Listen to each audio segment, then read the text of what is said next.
तो हमारा पहला मकसद है कि इन लोगों को राजनीति में भी आसानी से कब्जा नहीं करने देना है। कम से कम इन लोगों को आसानी से कब्जा नहीं करने देना है। पहली बात तो ये हम लोगों को ध्यान रखना है। दूसरी बात हमको ये ध्यान रखना है कि हमारा अपना इंडिपेंडेंट विकल्प होना चाहिए। तो हमने इसके लिए तीसरा मोर्चा गठित किया है। हमारे लोगों को परिवर्तन चाहिए, तो इसलिए मोर्चे का नाम रखा राष्ट्रीय परिवर्तन मोर्चा। परिवर्तन चाहिए हमारे लोगों को, तो राजनीतिक में भी परिवर्तन चाहिए, समाज में भी चाहिए, तमाम जगह पर परिवर्तन चाहिए। तो ये काम हम करेंगे। और एक मेंबर पार्लियामेंट चुनकर भेजने का कोई मीनिंग नहीं है। किसी मकसद के लिए मेंबर पार्लियामेंट चुनकर जाना चाहिए, किसी उद्देश्य के लिए, विचारधारा के लिए जाना चाहिए, तो वो उसका कोई मतलब हो।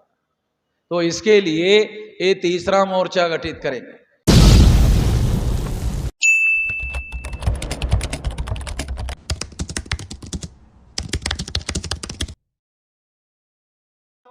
सर से अनुरोध करता हूं कि आज के इस कार्यक्रम की अध्यक्षता करें।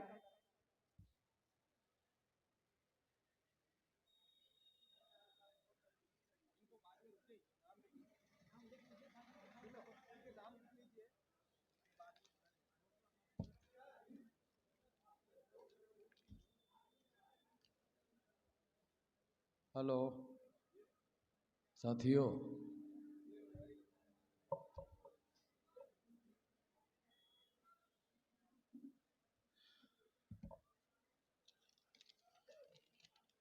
भारतीय विद्यार्थी मोर्चा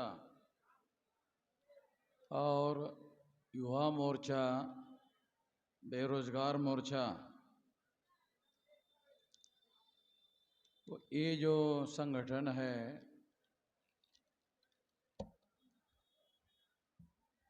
ये एक महत्वपूर्ण फ्रंटल ऑर्गेनाइजेशन है।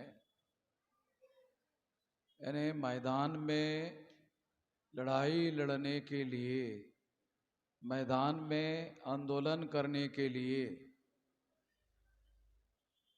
केवल बौद्धिक विमर्श चलाने के लिए बनाया गया संगठन नहीं है।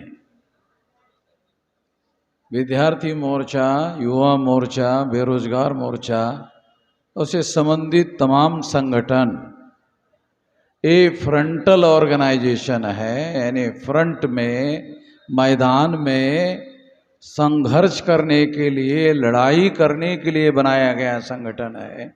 ये हमें समझना होगा। ये कोई बौद्धिक विमर्श करने के लिए बनाया गया संगठन नहीं है, केवल मात्र चर्चा करने के लिए बनाया गया संगठन नहीं है। ये मौलिक बात हम लोगों को ध्यान रखना है। हमें बौद्धिक विमर्श करना जरूरी है।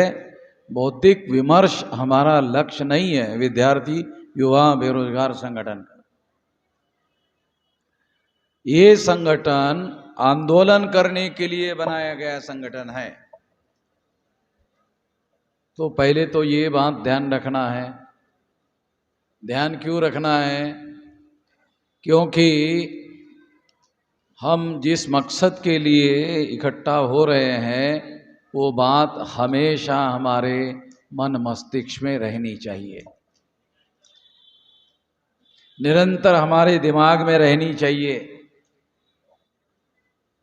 हमारी लड़ाई एससी, एसटी, ओबीसी, माइनॉरिटी के लोगों की लड़ाई इस देश में कोई संगठन नहीं लड़ रहा है, न लड़ने वाला है।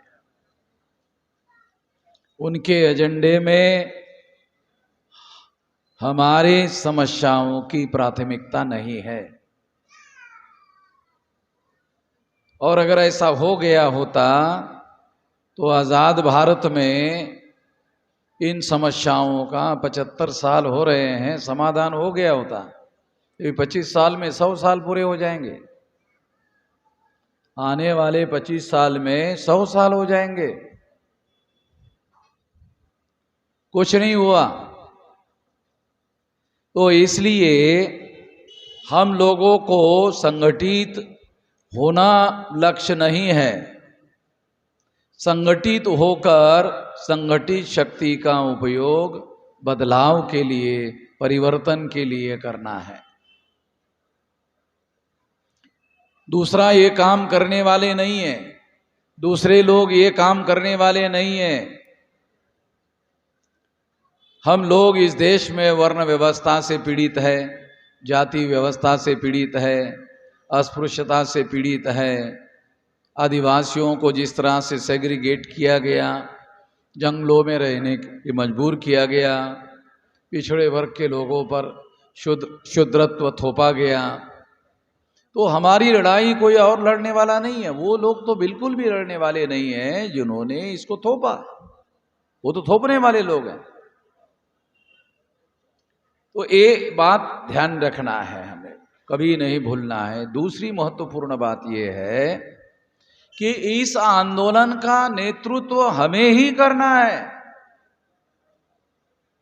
इस आंदोलन का नेतृत्व जिन्होंने इस देश में परिवर्तन को रोक कर रखा है, उन लोगों को कभी भी इस आंदोलन का नेतृत्व करने नहीं देना है। इस आंदोलन का नेतृत्व SC, ST, OBC माइनॉरिटी के लोगों को ही करना है। और भविष्य में विद्यार्थी, युवा, बेरोजगार और इससे संबंधित संगठन के लोगों को तो प्राथमिकता में ये काम करना है, क्योंकि ये संगठन हमने भविष्य का नेतृत्व करने वाला कारखाना है। ये एक फैक्ट्री है जहां हम लीडरशिप डेवलप कर रहे हैं। भविष्य में हमारे समाज का जो विशाल आंदोलन हम लोग खड़ा करना चाहते हैं, उसके लिए हमें नेतृत्व चाहिए। हमारा नेतृत्व दूसरे लोगों को करने के लिए नहीं दिया जा सकता। SC, ST, OBC माइनॉरिटी के लोग ही इस देश में वर्ण व्यवस्था के, जाति व्यवस्था के, अस्पृश्यता के, आदिवासियों के सेग्रीगेशन के, महिलाओं की दास्ता के और शूद्रत्व पिछड़े वर्ग पर थोपा गया, उसके विरोध के आंदोलन का नेतृत्व हमारे ही लोगों के हाथ में होना चाहिए। दूसरे लोगों को यह नेतृत्व नहीं दिया जा सकता। ये बात इसलिए मैं कह रहा हूं कि हमारे तमाम SC, ST, OBC माइनॉरिटी के लोग ऐसे संगठनों में केवल जिंदाबाद मुर्दाबाद का नारा लगाने के लिए रखे जाते हैं। उनको कभी नेतृत्व करने की जिम्मेदारी नहीं दी जाती। ये संगठन हमने नेतृत्व करने के लिए और नेतृत्व करने वाले लोगों का हुजूम तैयार करने के लिए 125 करोड़ लोग हम हैं इस देश में। अभी 142 करोड़ से ज़्यादा लोग हो गए भारत में हमारे संख्या। उस संख्या में 125 करोड़ लोग हम हैं। तो 125 करोड़ लोगों का नेतृत्व करने के लिए हमें गांव में भी नेतृत्व चाहिए, हमें ब्लॉक में भी नेतृत्व चाहिए, हमें तहसील में भी नेतृत्व चाहिए, हमें जिले में भी नेतृत्व चाहिए, हमें कमिश्नरी में भी चाहिए, हमें स्टेट में भी चाहिए, हमें सेंटर में भी चाहिए, हमें हर लेवल पर लीडरशिप चाहिए। दूसरे लोग नहीं काम करेंगे, ये काम हमको करना है। और इसीलिए ये विद्यार्थियों का संगठन, युवाओं का संगठन, बेरोजगार लोगों का संगठन, जहां से हमारे पढ़े लिखे नौजवान लोग हैं, वहीं से ये नेतृत्व का निर्माण होगा। तो ये हम लोग करेंगे। ये हमारे सामने एक बहुत बड़ी चुनौती है। इस चुनौती को ध्यान में रखते हुए ये पर्टिकुलर ये संगठन इस मकसद के लिए बनाया गया है। इस मकसद के लिए बनाया गया संगठन इस मकसद को पूरा करने के काम में लगा रहेगा। ये ध्यान रख करके हमको काम करना है। दूसरी महत्वपूर्ण बात मैं आप लोगों को बताना चाहता हूं, ये हमेशा ध्यान रखने वाली बात है, वो है कि हम कोई रीजनल लेवल का आंदोलन नहीं चला रहे, ये कोई उत्तर प्रदेश का आंदोलन नहीं चला रहे। ये नेशनल लेवल का आंदोलन है, राष्ट्रीय स्तर का आंदोलन है, राष्ट्रीय स्तर का संगठन है। इस साल 2 साल में 750 जिलों में ये संगठन हमारा फैल जाएगा। 769 जिलों में, जिले हैं दो देश भर में, 769।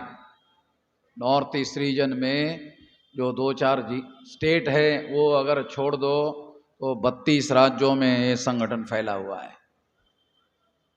तो ये राष्ट्रीय स्तर का संगठन है, तो इसमें काम करने वाले लोगों को नेशनल पर्सपेक्टिव में सोचना है।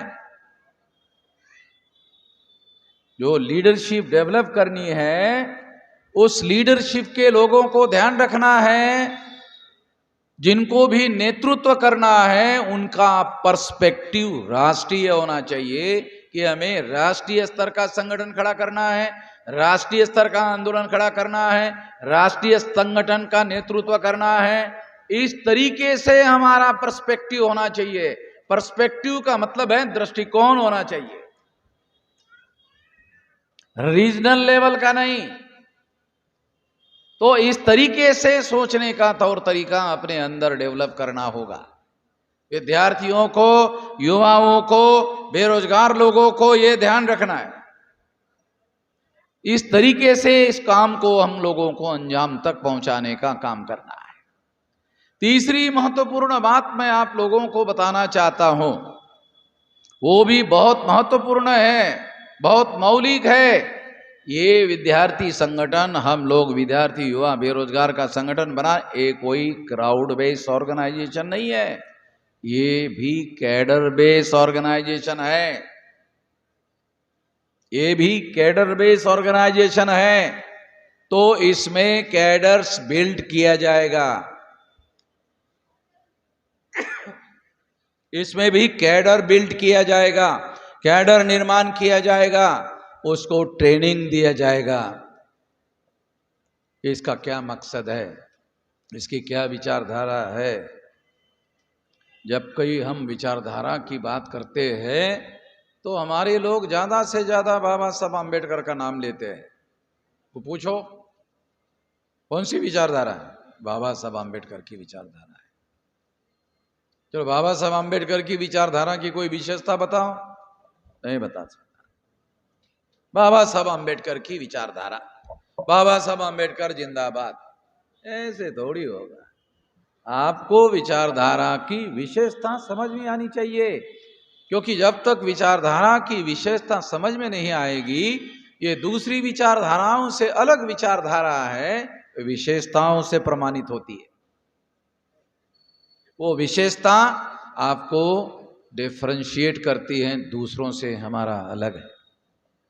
नहीं, हमारे कम्युनिस्टों के संगठन से अलग है, बीजेपी के संगठन से अलग है, कांग्रेस के संगठन से अलग है, ऐसा कहने से नहीं चलेगा। आपकी विचारधारा भिन्न होनी चाहिए, विचार और व्यवहार में वो दिखनी चाहिए, केवल बोलने में नहीं, विचार और व्यवहार में होनी चाहिए। जब तक ऐसा नहीं होगा, हम लोग अपने समाज में इस तरह का माहौल, बदलाव का माहौल, परिवर्तन का माहौल नहीं बना सकते, और हमारे नौजवानों को इसके तरफ आकर्षित करने का काम नहीं कर सकते। युवाओं को, बेरोजगारों को, विद्यार्थियों को आकर्षित करने का काम नहीं कर सकते, क्योंकि तमाम हमारे विद्यार्थी महाविद्यालय में पढ़ते हैं, वो इसी तरह से पिछलग्गू बने रहते हैं, उनके पीछे पीछे घूमते रहते हैं, पिछलग्गू बनकर घूमते रहते हैं। तो पिछलग्गू बनकर घूमने से स्वाभिमान का सिद्धांत महत्वपूर्ण है, स्वावलंबन का सिद्धांत महत्वपूर्ण है। स्वाभिमान, स्वावलंबन, ये सिद्धांत महत्वपूर्ण है। ये स्वाभिमान, स्वावलंबन केवल शब्द नहीं है, ये हमारे जीवन में एक दूसरे किस्म का बदलाव लाने की विचारधारा है। दूसरों से हम लोग भिन्न हैं, हम किसी के पिछलग्गू नहीं हैं, तो आपके अंदर स्वाभिमान होना चाहिए, स्वावलंबन होना चाहिए। स्वावलंबन का मतलब है अपने लोगों को ही अवलंबन करने का, अपने उद्देश्य, विचारधारा, कार्यक्रम, ये हमारा होना चाहिए, वो दूसरों से भिन्न होना चाहिए। और वो दूसरों से भिन्नता हमारी जरूरतों के मुताबिक होना चाहिए, हमारी आवश्यकता के मुताबिक होना चाहिए। क्योंकि हमारी समस्याएं वर्ण व्यवस्था की वजह से पैदा हुई, जाति व्यवस्था की वजह से पैदा हुई, अस्पृश्यता की वजह से पैदा हुई, आदिवासियों को सेग्रीगेट करने से पैदा हुई, महिलाओं को दास बनाने से पैदा हुई, शूद्रत्व पिछड़े वर्ग के लोगों पर थोपने की वजह से पैदा हुई। अगर ये समस्याएं इससे पैदा हुई है तो निश्चित रूप से इसकी विचारधारा, इसका उद्देश्य, इसका कार्यक्रम अलग होना चाहिए, भिन्न होना चाहिए। तो ये भिन्नता हमारे विचार और व्यवहार में दिखनी चाहिए, ये बहुत महत्वपूर्ण बात है। तो ये बातें मैं खास तौर पर आप लोगों को बताना चाह रहा था, और ये बातें ध्यान में रखते हुए हम लोगों को समझना जानना जरूरी है। इसमें जो विषय रखे हुए हैं, जैसे राष्ट्रीय स्तर की बेरोजगारी पैदा करके ईवीएम के मुद्दे से जनता का ध्यान भटकाना षड्यंत्र, सामाजिक प्रबोधन के बगैर राजनीति और धार्मिक दंगों में हो रहे युवाओं का इस्तेमाल। तीसरा है, देश में लोकतंत्र जिंदा रखने के लिए देश में चुनाव मुक्त, निष्पक्ष और पारदर्शी होना चाहिए। तो ये जो लास्ट विषय है, इस पर बात कह के अपनी बात समाप्त करना चाहता हूँ, क्योंकि मुझे बंगाल जाना है। तो 2023 चल रहा है, 2024 आने वाला है। 2024 में लोकसभा का चुनाव है, और हमारा जो विद्यार्थियों का, युवाओं का, बेरोजगार लोगों का, इससे संबंधित ऑफशूट संगठनों का जाल देशव्यापी बना हुआ है। देशव्यापी संगठन है जो आप यहाँ अधिवेशन कर रहे हैं, ये देशव्यापी संगठन है। तो ये जो देशव्यापी संगठन है, अभी 10 साल से बीजेपी सेंटर में सरकार है, तो 2024 में लोकसभा का चुनाव होने वाला है। हमने हमारे संगठित शक्ति का उपयोग इसके पहले कभी चुनाव में नहीं किया, मगर 2024 में भारतीय जनता पार्टी की सरकार नहीं आनी चाहिए, इसके लिए हम पूरे संगठित शक्ति का इस्तेमाल करेंगे, बीजेपी की सरकार नहीं आने देंगे। और ये बात हम केवल हम अपने कार्यकर्ताओं को नहीं बता रहे हैं, सारे देश भर में ये बात हम लोग बोल रहे हैं, पब्लिक में भी बोल रहे हैं, हमारे संगठन में भी बोल रहे हैं, कार्यकर्ताओं में भी बोल रहे हैं। सारे देश भर में हम अपनी ताकत जो है, बीजेपी की सरकार 2024 में नहीं आनी चाहिए, इसके लिए हमारी संगठित शक्ति का उपयोग करेंगे। साथियों, अभी हमारे पास में इतनी ताकत नहीं है कि हमारा आदमी चुनाव लड़ ले तो अपने बलबूते पर चुनाव जीत जाए, इतनी अभी हमारी ताकत नहीं है। देश भर में, सारे देश भर में 400 लोकसभा में हम लोग प्रभावित करने लायक हैं। 543 लोकसभा की सीटें हैं, उसमें 400 लोकसभा में हम लोग प्रभावित करने की स्थिति में हैं। 400 लोकसभा को प्रभावित कर सकते हैं। इसमें एक भी सीट ऐसी नहीं है जब हम अपने बलबूते पर चुनाव जीतने लायक है। ये हमारी आंतरिक ताकत हमें मालूम होना चाहिए, और हमें मालूम है। तो हमें अपनी रणनीति बनानी होगी। जब ऐसी परिस्थिति है तो हमें रणनीति बनाकर काम करना होगा। तो हमें रणनीति बनाकर काम करने के लिए 28 सितंबर को दिल्ली में जो एनडीए गठबंधन है, नेशनल डेमोक्रेटिक अलायंस नाम का गठबंधन है, जो भारतीय जनता पार्टी ने, आरएसएस ने बनाया, जिसमें 38 पार्टियां हैं। 38 पार्टियों में 25 पार्टियां ऐसी है जिसका एक भी मेंबर पार्लियामेंट नहीं है, और बहुत सारी पार्टियों ने आज तक चुनाव भी नहीं लड़ा है। मगर नरेंद्र मोदी ने ऐसे पार्टियों को इकट्ठा किया है जिसकी संख्या 38 है। दूसरा है इंडिया गठबंधन। आपको राजनीतिक परिदृश्य थोड़ा समझ में आना चाहिए, इसलिए बता रहा हूं ब्रीफ में, राजनीतिक परिदृश्य क्या है। दूसरा है इंडिया गठबंधन। तो आपको मालूम होगा इसकी पहली मीटिंग बिहार में हुई, नीतीश कुमार ने बुलाई थी, 16 पार्टी के लोग थे। फिर बेंगलोर में हुई तो वहां पर 24 पार्टी के लोग हो गए। फिर बॉम्बे में हुई तो 28 पार्टी के लोग हो गए। तो एक तरफ 38 पार्टी के लोग हैं, दूसरी तरफ 28 पार्टी के लोग हैं। ये दो गठबंधन हो गए। ये दो गठबंधन में जो पार्टियां शामिल नहीं है, जो पार्टियां शामिल नहीं है, 28 सितंबर को हमने दिल्ली में मीटिंग की, 51 पार्टी के लोगों को बुलाया, 32 पार्टी के लोग हाजिर थे। 51 पार्टी के लोगों की मीटिंग हमने बुलाई, 32 पार्टी के लोग हाजिर थे। 32 पार्टी के लोगों ने मिलकर एक गठबंधन बनाया, राष्ट्रीय परिवर्तन मोर्चा, जिसमें 32 पार्टी के लोग शामिल हैं। और अभी 31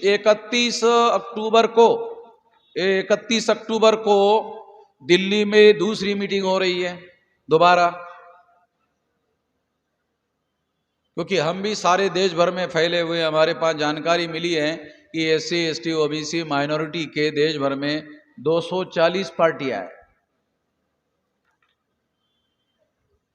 तो ये ढूंढना पड़ेगा कि ये क्या है, कागज में है कि जमीन में है कि क्या है, पता तो करना पड़ेगा। तो हम इसकी पता कर रहे हैं, छानबीन कर रहे हैं। तो अभी हम लोग 31 तारीख को तमाम पार्टी के लोगों को बुला रहे हैं। हो सकता है 100 पार्टी से ज़्यादा लोग ये तारीख को, 31 तारीख को उसमें शामिल हो। तो ये छानबीन करेंगे और इनका एक मोर्चा जैसे हमने पहले ही बनाया हुआ है तो उसकी ताकत बढ़ाएंगे। तो हमारा पहला मकसद है कि इन लोगों को राजनीति में भी आसानी से कब्जा नहीं करने देना है। कम से कम इन लोगों को आसानी से कब्जा नहीं करने देना है। पहली बात तो ये हम लोगों को ध्यान रखना है। दूसरी बात हमको ये ध्यान रखना है कि हमारा अपना इंडिपेंडेंट विकल्प होना चाहिए। तो हमने इसके लिए तीसरा मोर्चा गठित किया है। हमारे लोगों को परिवर्तन चाहिए तो इसलिए मोर्चे का नाम रखा राष्ट्रीय परिवर्तन मोर्चा। परिवर्तन चाहिए हमारे लोगों को, तो राजनीतिक में भी परिवर्तन चाहिए, समाज में भी चाहिए, तमाम जगह पर परिवर्तन चाहिए। तो ये काम हम करेंगे और एक मेंबर पार्लियामेंट चुनकर भेजने का कोई मीनिंग नहीं है। किसी मकसद के लिए मेंबर पार्लियामेंट चुनकर जाना चाहिए, किसी उद्देश्य के लिए, विचारधारा के लिए जाना चाहिए, तो वो उसका कोई मतलब हो। तो इसके लिए ये तीसरा मोर्चा गठित करेंगे। इसके पहले का भारतीय राजनीति का अध्ययन करने के बाद ये पता चला कि जब भी तीसरा मोर्चा बना, तीसरा मोर्चा जिस पलड़े में भी अपना वजन डालता है, केंद्र में उसकी सरकार बनती है।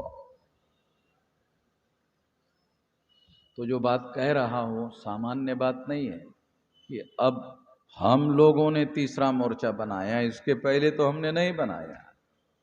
ये मोर्चा SC ST OBC माइनॉरिटी के लोगों का पर्टिकुलर हम लोगों ने मोर्चा बनाया और आने वाले समय में ये तीसरा मोर्चा हम लोगों का, इस देश में प्रताड़ित लोग जो है, वंचित लोग जो है, उन लोगों का ये मोर्चा हम लोग बना रहे हैं।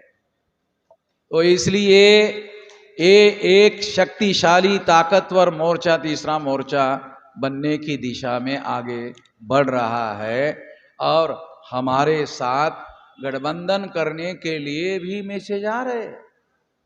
अभी तो बना नहीं है, अभी नहीं बना है, मगर जिसके पलड़े में हमारा वजन पड़ेगा वही झुकेगा। वो पलड़ा जो है उसी साइड में झुकेगा। जिस पलड़े में भी हमारा वजन डलेगे वही पलड़ा भारी होगा। इतना तीसरे मोर्चे का महत्व रहेगा।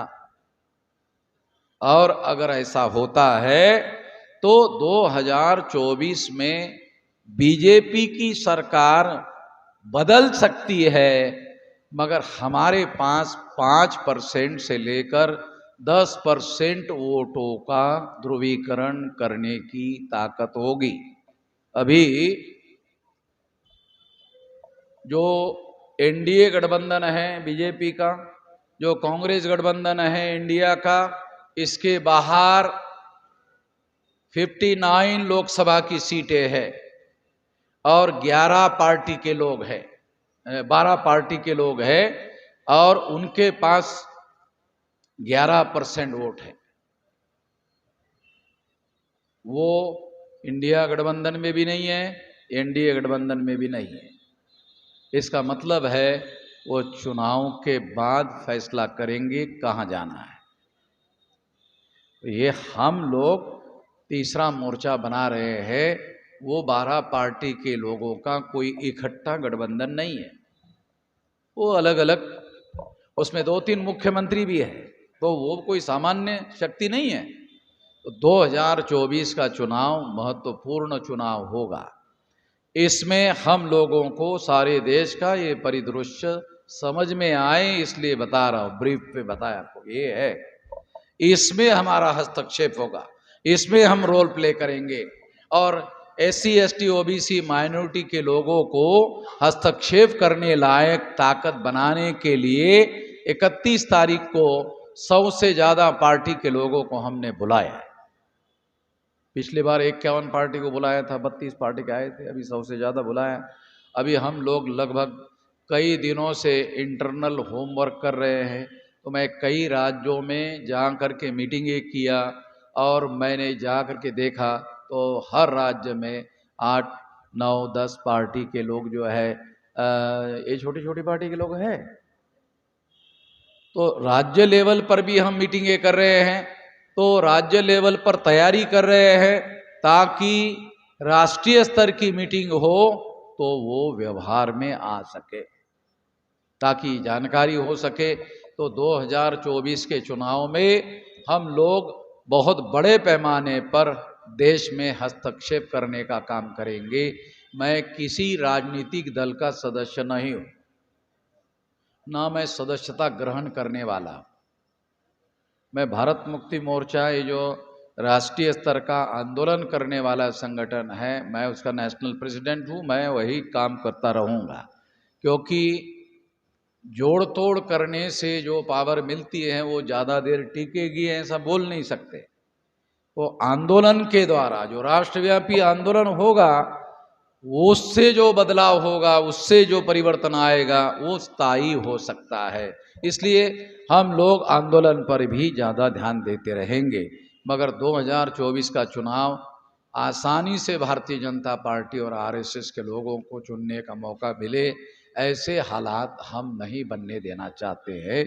इसके लिए परिस्थितियां हमारे विपरीत हो सकती है, प्रतिकूल हो सकती है, इसलिए इसको रोकना होगा।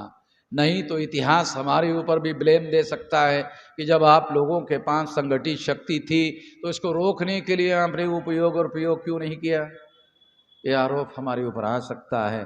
तो इस परिस्थिति को हम लोगों को अनियंत्रित होने से रोकना होगा, इसको रोकना होगा और इसको चेक लगाना होगा। तो इसके लिए हम इस शक्ति का आने वाले समय में उपयोग करेंगे। तो ये बात आपको इसलिए बता रहा हूँ कि विद्यार्थी, युवा और बेरोजगार लोगों को इसमें मेजर रोल प्ले करना है इस चुनाव में भी, क्योंकि जनमत बनाने का काम हमको शुरू करना होगा। हमको तीसरे मोर्चे के लिए जनमत बनाने का काम शुरू करना होगा। तीसरे मोर्चे के लोग दूसरे मोर्चे के साथ बीजेपी को परास्त करने के लिए गठबंधन बना सकते हैं यदि कोई सुटेबल प्रस्ताव आता है। हमारे पास बैलेंसिंग पावर है, जिसके पलड़े में वजन पड़ेगा वही जीतेगा। इस रणनीति पर हम लोग काम कर रहे हैं। बहुत बड़े ऐतिहासिक मौके पर हम लोग अभी काम में है, सामान्य स्थिति में नहीं है। केंद्र की सरकार बदलने की स्थिति में होना कोई छोटा मोटा मामला नहीं है। हम ऐसा रोल प्ले कर सकते हैं। इतनी बड़ी ताकत जो है, 5% से लेकर 10% वोटों को हम लोग मोबिलाइज कर सकते हैं और चुनाव में हार जीत आधा %, 1%, 1.5%, 2% से होगी। बहुत बड़ा टकराव वाला चुनाव होगा। तो ये आने वाले समय में हम लोगों को ध्यान में रख के काम करना है। और यही बात मैं आप लोगों को, आखिरी बात जो आप लोगों के ध्यान में रहे, इस पर बहुत बड़े पैमाने पर देश भर में हम लोग काम कर रहे हैं। आप लोगों को, विद्यार्थियों और बेरोजगार लोगों को इस पे बहुत बड़ी ताकत झोंक करके काम करना होगा। इतना ही इस मौके पर कहना चाहता हूँ। आपने मेरी बात ध्यान से सुनी, इसके लिए आभार, धन्यवाद। बहुत बहुत धन्यवाद सर।